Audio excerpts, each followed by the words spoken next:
Aziz vatandaşlarım, milletimizin ve İslam aleminin mübarek Miraç gecesini tebrik ediyorum. Miraç gecesi vesilesiyle yaşadığımız bu zorlu sürecin bir an evvel son bulmasını, tüm insanlığın sağlık ve huzura kavuşmasını Cenab-ı Allah'tan niyaz ediyorum. Devletimiz bütün kurum ve kuruluşlarıyla görevinin başındadır. Aziz milletim müsterih olsun. Özellikle Sağlık Bakanlığımız tüm personeliyle, doktorlarıyla, hemşireleriyle, sağlık memurlarıyla artık zaman mefhumu kullanmadan çalışmaktadır. Bundan dolayı şahsım, ailem, milletim adına bütün sağlık personelimizi hakikaten alkışlarımızla tebrik ediyoruz, kutluyoruz. Ve bu süreci onlarla beraber atlatacağımıza da inanıyorum.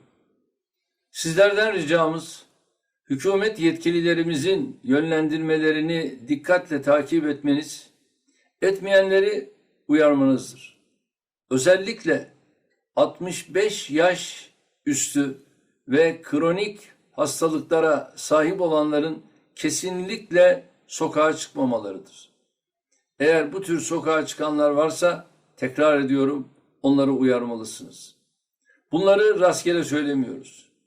Bunları şu anda bu işin en çok sorumlusu ve dikkatle bu işi takip edenleri olarak doktorlarımızdan ve bilim kurulu üyelerimizden almış olduğumuz tavsiyelerle söylüyoruz.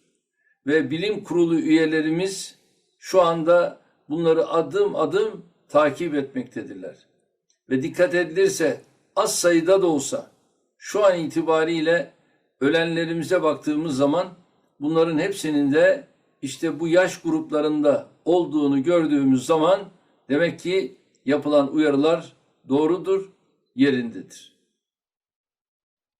Sağlık ve huzur içinde ülkemizi yarınlara taşıyacağız.